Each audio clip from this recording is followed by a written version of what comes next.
نورا فاتح مراکشی ماڈل اور اداکار ہیں۔ اس کا شمار ٹاپ ڈانسر میں ہوتا ہے۔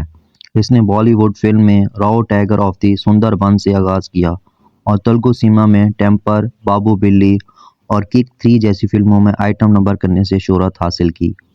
اس نے بگ باس 9 کے مقابلے میں بھی حصہ لیا اور 84 دن تک وہاں رہی۔ نورا فاتح کا شمار ٹاپ ڈانسر میں ہوتا ہے، لیکن سوال یہ پیدا ہوتا ہے کہ وہ ٹاپ ڈانسر کیسے بنی۔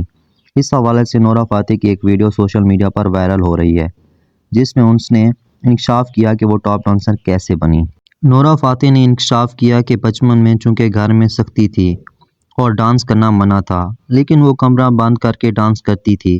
بعض اوقات کمرہ بند کرنا بھول جاتی تو اس کی ماں دیکھ لیتی اور کہتی یہ کیا کر رہی ہو، ڈانس کر رہی ہو کیا؟ میں کہتی نہیں، میں تو میک اپ کر رہی ہوں، جس کے بعد میں کمرہ بند کر کے پھر ڈانس کرنے لگتی۔ نورا فاتح کی ویڈیو کو سوشل میڈیا پر صارفین پسند کر رہے ہیں۔ نورا فاتح کو زیادہ شہرت حال ہی میں گانا دلبر دلبر پر ڈانس کرنے سے حاصل ہوئی۔ تاہم بہت کم لوگ جانتے ہوں گے کہ وہ کئی سالوں سے بالی ووڈ میں کام کر رہی ہیں۔ صرف انسٹاگرام پر ان کے فالوورز کی تعداد 83 لاکھ ہے۔